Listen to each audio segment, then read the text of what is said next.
Hello बच्चों, आज मैं बात कर रहा हूँ electric dipole moment in external electric field. अगर एक्सटर्नल आप इलेक्ट्रिक फील्ड देते हैं किसी डाइपोल पे तो क्या होता है। सबसे पहली बात कि एक कोई डाइपोल है, इस तरह से है, यहाँ पर माइनस क्यू चार्ज और यहाँ पर प्लस क्यू चार्ज है और इसके बीच का जो डिस्टेंस है वो कितनी है, 2 × a है और डाइपोल का डायरेक्शन कहाँ है, माइनस क्यू से प्लस क्यू की तरफ, इतना होती है।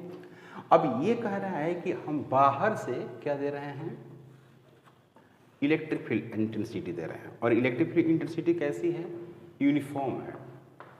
इलेक्ट्रिक फील्ड जो है यूनिफॉर्म एक्सटर्नल फील्ड है। तो आपको ये पता है कि यहाँ पर क्या लगेगा, एक फोर्स लगेगी इधर की तरफ जो Q × E होगी और इसकी डायरेक्शन इधर, इस पर एक फोर्स लगेगी उसकी डायरेक्शन इधर हो जाएगी और इसकी जो मैग्नीट्यूड होगी वो Q × क्या होगी, E होगी। क्लियर। तो क्या होगा कि इसके अबाउट से मिड पॉइंट के अबाउट ये क्या करेगा, घूमेगा, बिल्कुल घूमेगा। यहाँ पर अगर हम फिक्स कर देंगे तो ये क्या करेगा, ऐसे घूम जाएगा, है ना। तो टॉर्क प्रोड्यूस कर जाएगा। क्या करेगा, इसमें टॉर्क प्रोड्यूस करेगा। तो कैसा बनेगा आपके हिसाब से, ऐसे बनना चाहिए, ऐसे बनना चाहिए। ये हो गया माइनस क्यू और ये हो गई आपको प्लस क्यू। यहाँ पे जो फोर्स लग रही है वो क्या लग रही है, इधर F = Q × E लग रही है और इधर जो लग रही है वो है आपका F = Q × E, इस तरह से।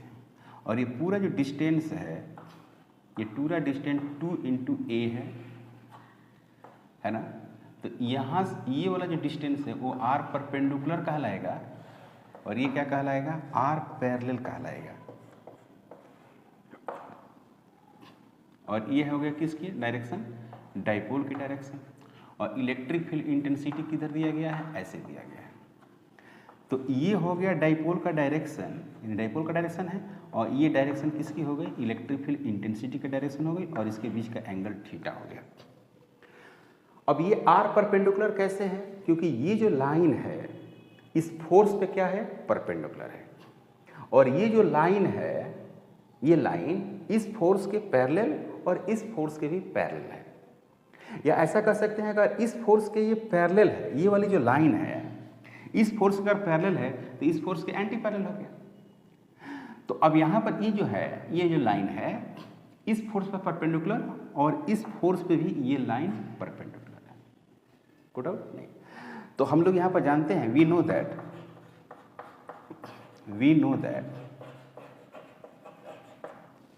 अब यहाँ पर देखो भाई कि जब ऐसे आपने जो फील्ड दिया तो इस पे फोर्स इधर लग गया, इस पे फोर्स इधर लग गया और ये घूम गया, तो इस घुमाव को हम लोग क्या कहते हैं, टॉर्क कहते हैं। आपको पता है, जब कोई बॉडी किसी एक्सिस के अबाउट अगर वो रोटेट करती है तो हम लोग कह रहे हैं कि टॉर्क होता है, इसमें टॉर्क प्रोड्यूस कर रही है। तो यहाँ पर जो टॉर्क वाली जो बात है, तो we know that torque produced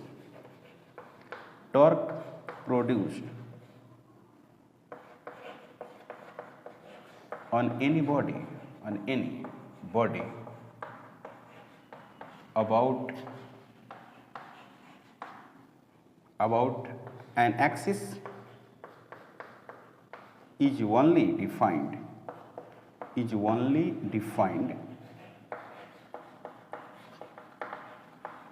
for perpendicular force। वो सिर्फ जो डिफाइंड है वो किसके लिए डिफाइंड है, परपेंडिकुलर फोर्स के लिए। Only defined for perpendicular force. जब फोर्स जो होगा वो परपेंडिकुलर होगा, उसी के लिए ये डिफाइंड है, पहली बात है ना। तो इसको आप नोट कर लीजिए। अब इसको मैं हटा रहा हूँ। तो टॉर्क में आपने पढ़ा कि जो F × R परपेंडिकुलर होता है, ये हमने पढ़ा था रोटेशनल डायनामिक्स में 11th में। तो टॉर्क जो होगा, टॉर्क वो हो गया R परपेंडिकुलर × F। यहाँ पर R परपेंडिकुलर क्या है, अगर ये थीटा है तो ये बेस हो गया और ये क्या हो गया, परपेंडिकुलर हो गया, है ना भाई, फोर्स के परपेंडिकुलर ये लाइन। तो ये 2a है, ये थीटा है, तो ये वाला जो r परपेंडिकुलर जो निकलेगा वो निकलेगा 2a इंटू साइन थीटा। तो यहाँ पर पुट करेंगे F बराबर Q इंटू क्या है, E है, तो टाउ जो होगा वो 2a sine theta into Q into E। तो यहाँ पर लिखेंगे क्या, 2a इंटू Q, और यहाँ पर हो गया E, और इस पर लिखेंगे क्या, साइन थीटा। और P बराबर आप क्या जानते हैं, P बराबर 2a इंटू Q होता है। ये पता है आपको कि जो इलेक्ट्रिक डाइपोल जो मोमेंट होती है वो P बराबर क्या होती है, 2 इंटू ए होती है। तो आप 2a इंटू Q, तो tau is equal to P into E, और हो गया साइन थीटा। इसमें कोई डाउट नहीं। तो टाउ वेक्टर क्वांटिटी है, तो यहाँ पर लिखेंगे क्या, P vector across E vector. Clear. अब यहाँ पर देखिए टाउ को अगर हम ब्रेक करेंगे तो जो होगा P E साइन थीटा, इसको ब्रेक कर दिया सीरीज, और यहाँ पर मिल गया क्या, एन कैप, यानी टाउ जो है वो परपेंडिकुलर होगा, किसके परपेंडिकुलर होगा, perpendicular P vector and E vector, P vector and E vector. और डायरेक्शन जो डिटरमाइन करते हैं, direction determine by right hand, यह सबसे बढ़िया है। क्रॉस प्रोडक्ट रखिए, कोई प्रॉब्लम नहीं है, cross product of two vector, product of, इसके बहुत सारे नियम हैं, cross product of two vectors direction determine करने के लिए बहुत सारे नियम हैं। अब दूसरी बात यह है कि थीटा जो है angle between P vector and E vector, P vector and E vector के बीच का एंगल है theta, angle between P vector and E vector.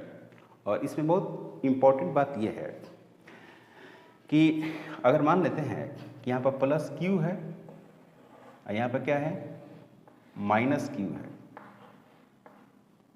है, तो इस पे इधर फोर्स लगेगा, इस पे कहाँ लगेगा, इधर फोर्स लगेगा, इस पे फोर्स लगेगा। तो इस तरह से ये रोटेट करेगा इससे, तो इसमें जो टाउ होगा वो मैक्सिमम होगा, और कितना होगा, PE असाइन 90 डिग्री। तो यहाँ पर क्या होगा, P इंटू E। अब इसकी डाइपोल का जो डायरेक्शन है वो क्या होगा, इधर होगी P वेक्टर, और इलेक्ट्रिक फील्ड किधर है, इधर है E वेक्टर। तो मैक्सिमम टॉर्क होगा, टॉर्क क्या होगा, मैक्सिमम होगा। कब, जब theta is equal to 90 degree होगा तब। F जो नेट होगा वो कितना होगा, 0 होगा, F नेट तो 0 होगा, जितना फोर्स इधर है उतना ही फोर्स इधर है। इसका वैल्यू क्या है, Q इंटू E है, और इसका भी वैल्यू क्या है, Q इंटू E है। तो नेट फोर्स क्या हो गया, 0 हो गया, टॉर्क मैक्सिमम हो गया जब थीटा इक्वल टू 90 डिग्री होगा तब। तो इसीलिए इसको हम लोग, है ना, मैक्सिमम टॉर्क यहाँ पर दिखाई देगा, आप इसको नोट कर लो। ओके, अब यहाँ पे दूसरा कंडीशन ये है कि जब ये पैरेलल हो जाता है तो क्या होगा। दूसरा कंडीशन है कि इस तरह से आ गया, ये प्लस, ये क्या हो गया, माइनस, है ना, इधर माइनस से प्लस डाइपोल का डायरेक्शन, इधर कौन है, इलेक्ट्रिक फील्ड भी है। तो इस पर जो फोर्स लगेगा वो F बराबर क्या लगेगा, Q इंटू E लगेगा, और यहाँ पर क्या होगा, F is equal to Q into E लगेगा, F बराबर Q इंटू E। तो यहाँ भी टॉर्क क्या हो गया, 0 हो गया। क्यों, क्योंकि थीटा इज इक्वल टू क्या है, 0 डिग्री। तो साइन जो थीटा आप रखिएगा, और साइन 0, साइन थीटा का वैल्यू 0 हो जाएगा। तो टॉर्क इज इक्वल टू जो आप लिखते हैं PE साइन थीटा, तो tau is equal to P into E into क्या, 0, तो ये हो गया 0, देख रहे हैं टॉर्क। इसको क्या कहते हैं, फोर्स भी 0 और टॉर्क भी 0 है, तो इसका नाम है स्टेबल इक्विलिब्रियम। बड़ा इंपॉर्टेंट है, याद रखेंगे, stable equilibrium.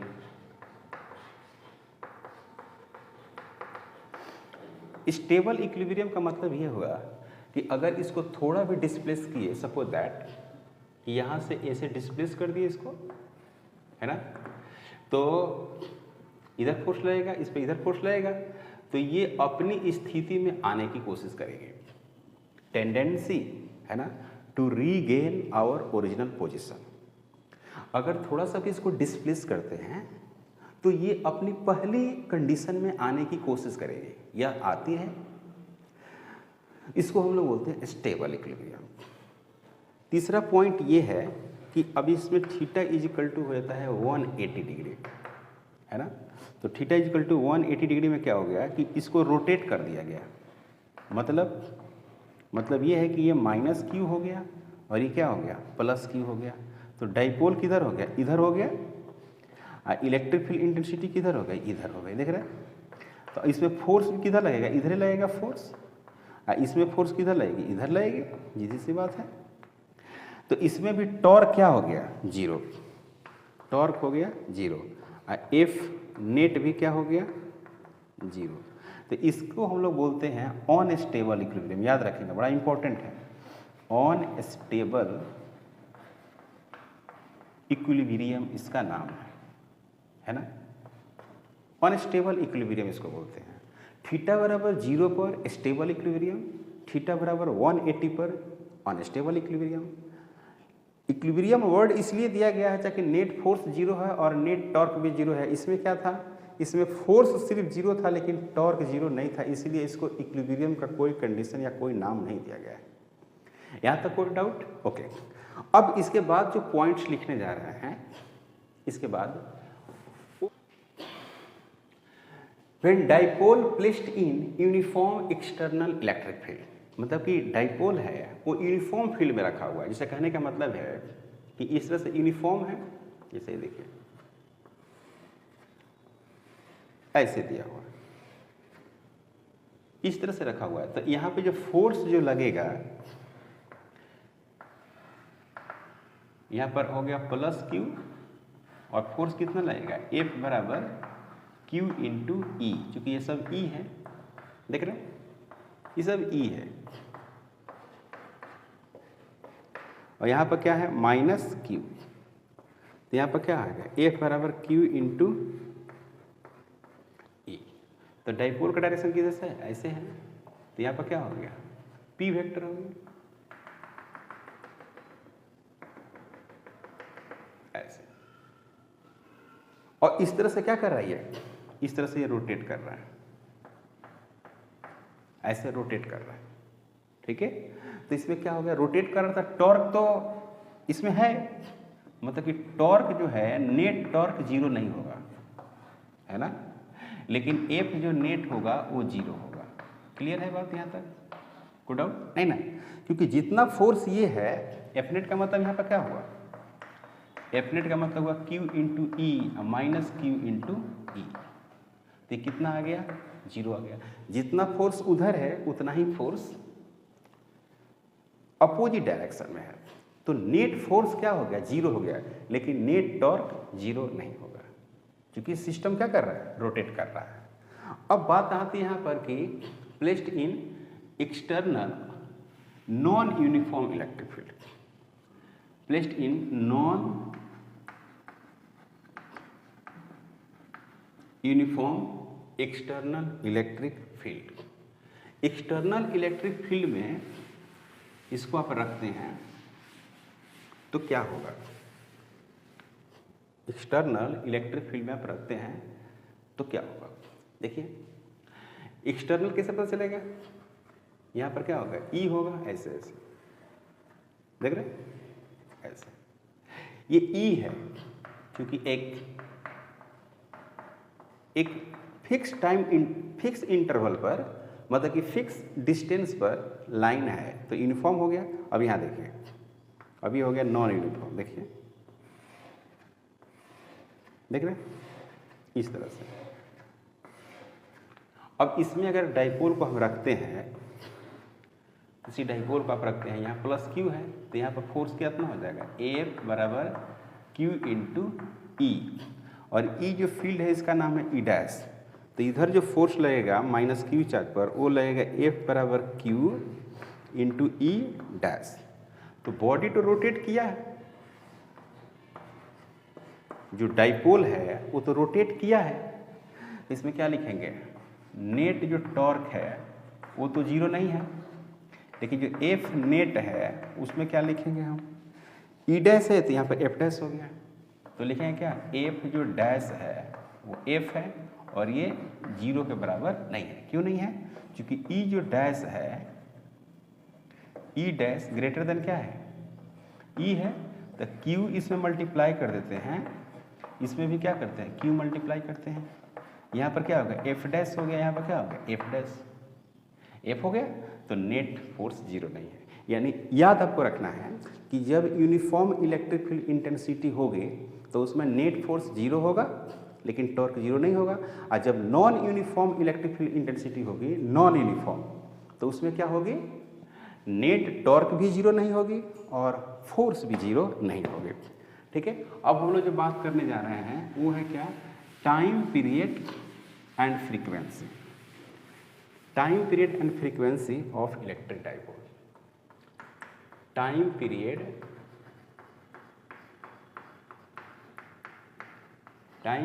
And frequency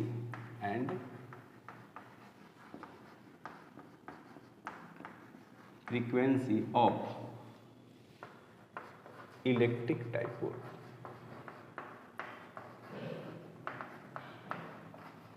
in external field,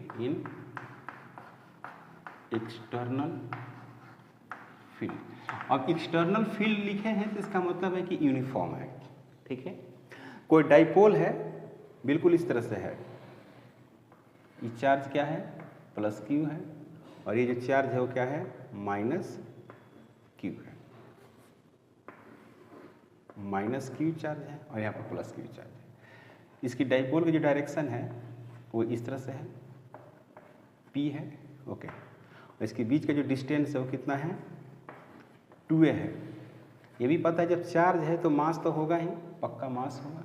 ठीक है, अब इधर में क्या करते हैं कि एक्सटर्नल फील्ड ऐसे आप दे रहे हैं, ऐसे, तो इसमें फोर्स किधर लगेगा, इधर लगेगा, क्लियर, इधर फोर्स कहाँ लगेगा, उल्टा लगेगा, क्लियर।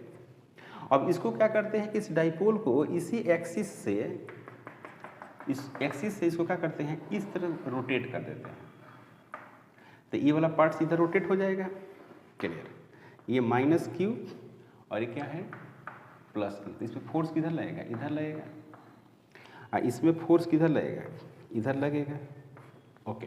तो ये जो एंगल हो गया वो कितना हो गया, थीटा हो गया, ये क्या हो गया, थीटा, थीटा से उसको रोटेट किया, तो जैसे ही आप इसको रोटेट करिएगा तो फोर्स इधर लग रहा है तो क्या करेगा, ऐसे तो रोटेट तो आप कर दिए, इसको यहाँ भेज दिए, तो फिर जब रिलीज करिए तो कहाँ आएगा, यहाँ आएगा, तो यहाँ आएगा तो यहाँ पर स्पीड उसका सबसे ज़्यादा होगा, क्योंकि यहाँ पर तो रुका हुआ है, अब ऐसे घूमते घूमते आएगा, सबसे ज़्यादा स्पीड होगा, तो क्या कर जाएगा, इधर आ जाएगा।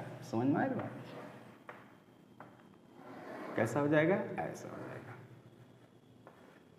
तो ये हो गया माइनस क्यू और ये क्या हो गया, प्लस क्यू, और इधर फोर्स लगेगा, इसमें फोर्स किधर लगेगा, इधर ऐसे लगेगा, देख रहे हैं, ऐसे फोर्स लगेगा।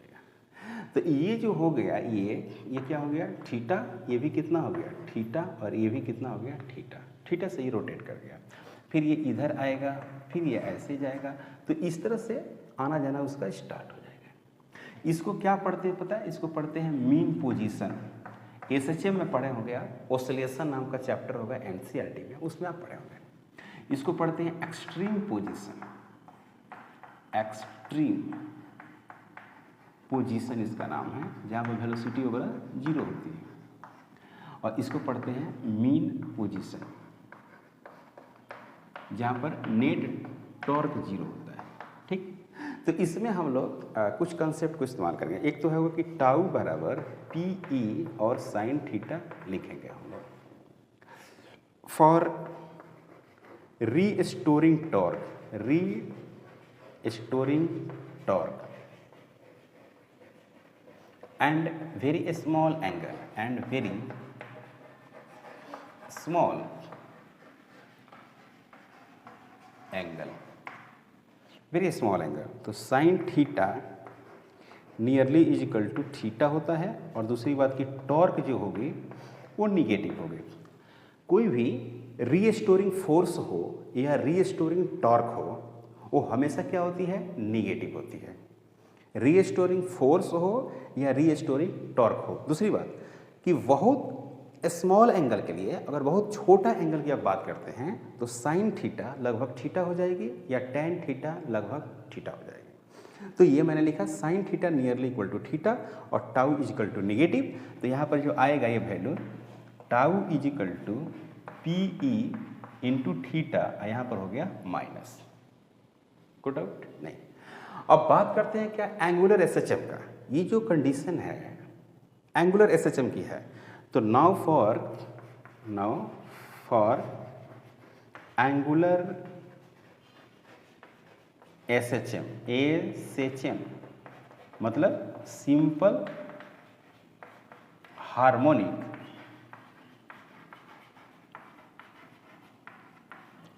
Harmonic motion.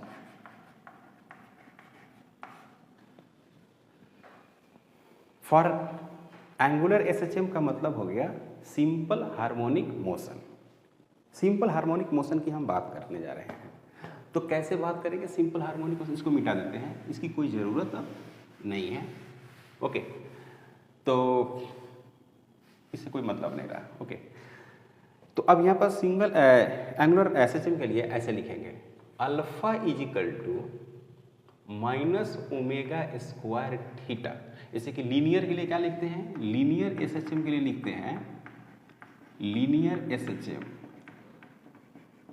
A is equal to minus omega square X. Linear SHM मतलब पार्टिकल आगे पीछे सीधा चल रही होगी तो ए हो जाएगा और यहाँ पर एक्स हो जाएगा। यहाँ पर एंगुलर एक्सेलरेशन है और एंगुलर एक्सेलरेशन कैसे हो जाती है, थीटा मतलब कि ऐसे ऐसे करेगी, जैसे कि सिंपल पेंडुलम हो गया है ना भाई। सेम उसी तरह से बात करते हैं यहाँ पर। ओके, अब इसी में एक बात करते हैं क्या कि टाउ इज इक्वल टू जो होती है वो होती है आई। देखिएगा टाउ इज इक्वल टू होती है आई इंटू अल्फा। आई करंट नहीं है, आई क्या है, मोमेंट ऑफ इनर्शिया। तो ये अल्फा तो आप समझ रहे हैं कि यहाँ पर एंगुलर एक्सेलरेशन कहलाएगा। एंगुलर एक्सेलरेशन इसको बोलते हैं। आई को क्या बोलते हैं, आई को बोलते हैं moment of inertia. Moment of inertia इसका नाम है ना भाई। जैसे इसका दो मास है यहाँ पर तो इसकी अपना मोमेंट ऑफ इनर्शिया होगी, ऐसे मोमेंट ऑफ इनर्शिया होगी, लंबाई के हिसाब से अपना मोमेंट ऑफ इनर्शिया होता है। तो tau is equal to I alpha. तो टाउ इज इक्वल टू क्या लिखेंगे, आई तो ठीक है और अल्फा को क्या लिखेंगे, ओमेगा स्क्वायर माइनस थीटा लिख देंगे। ये समझ में आ रहा है, ओमेगा स्क्वायर आई ओमेगा स्क्वायर माइनस थीटा। अब इसको मान लेंगे हम लोग इक्वेशन नंबर सेकेंड, इसको सेकेंड इक्वेशन मान लिया है। इसको जो इक्वेशन मान लिया है वो फर्स्ट मान लिया है। अब फ्रॉम फर्स्ट एंड सेकेंड इसको रखते हैं, अभी कोई दिक्कत नहीं है, इसको मिटा देते हैं ना। तो फ्रॉम फर्स्ट एंड सेकेंड से दोनों को बराबर करेंगे। तो बराबर करेंगे तो क्या होगा, पहला क्या था, from first and second, from first and second. तो पहला यहाँ पर देखिए, यहाँ पर रख दिया, पहला था यहाँ पर P E minus theta tau बराबर यहाँ पर क्या लिखे थे, पी ई माइनस थीटा। इसकी जगह पर पुट कर देते हैं। पहले से क्या है, I omega square minus theta. तो ये और ये कैंसिल हो गया।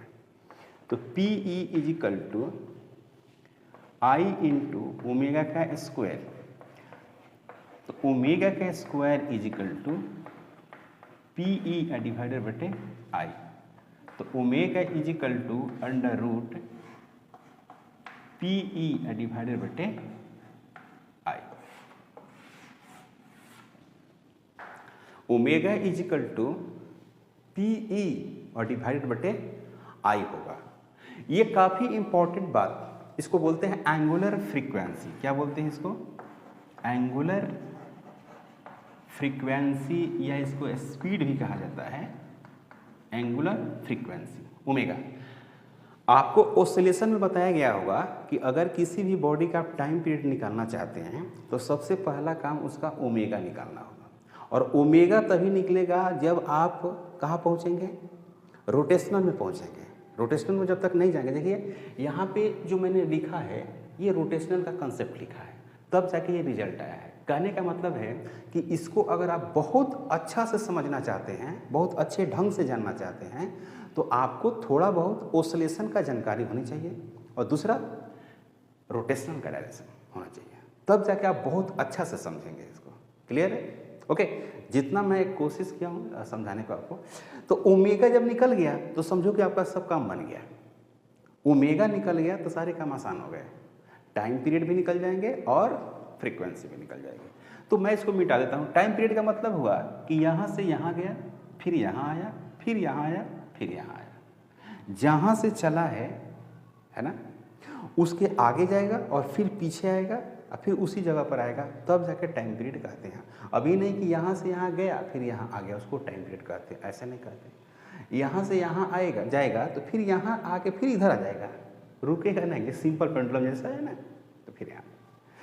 तो अब बात करते हैं क्या टाइम पीरियड की। इसमें आप फार्मूला लिख दीजिए और आपका काम बन जाएगा। अब यह आसान है, कठिन नहीं है। क्लियर है? तो अब आप लिखेंगे इसमें कि टाइम पीरियड, तो टाइम पीरियड का फार्मूला लिखिए।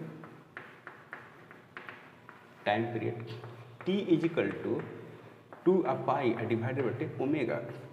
तो t इजिकल टू हो गया 2 पाई बटे ओमेगा। ओमेगा का मतलब हो गया root under P E divided बटे आई। तो यहाँ पर लिखेंगे क्या? t is equal to 2 pi root under I divided बटे पी ई, ऐसे लिखेंगे। This is the time period. और फ्रीक्वेंसी जो होती है एफ होती है, नहीं तो ऐसे भी सिंबल इसका देता है लोग 1 बटे टी। तो एफ इजिकल टू जो होगी 1 बटे 2 pi root under P E divided बटे कितना? आई। ऐसे फ्रीक्वेंसी इजिकल टू 1 बटे 2 pi root under P E बटे आई होगा। और यहाँ पर देखिए कौन क्या है? पी इलेक्ट्रिक डाइपोल मोमेंट है,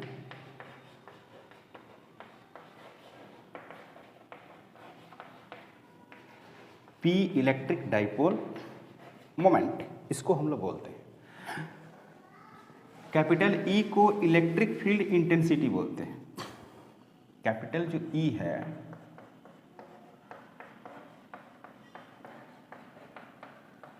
इलेक्ट्रिक फील्ड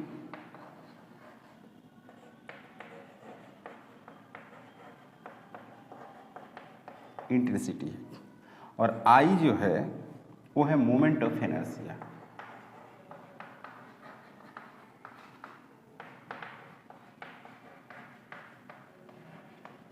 आई क्या हो गया? मोमेंट ऑफ इनर्शिया हो गया। एफ क्या हो गया? Frequency 1 by 2 pi root under P बटे आई। एफ और न्यू ये 1 बटे टी हो गया। P is equal to electric dipole moment, और ये काफ़ी इंपॉर्टेंट है।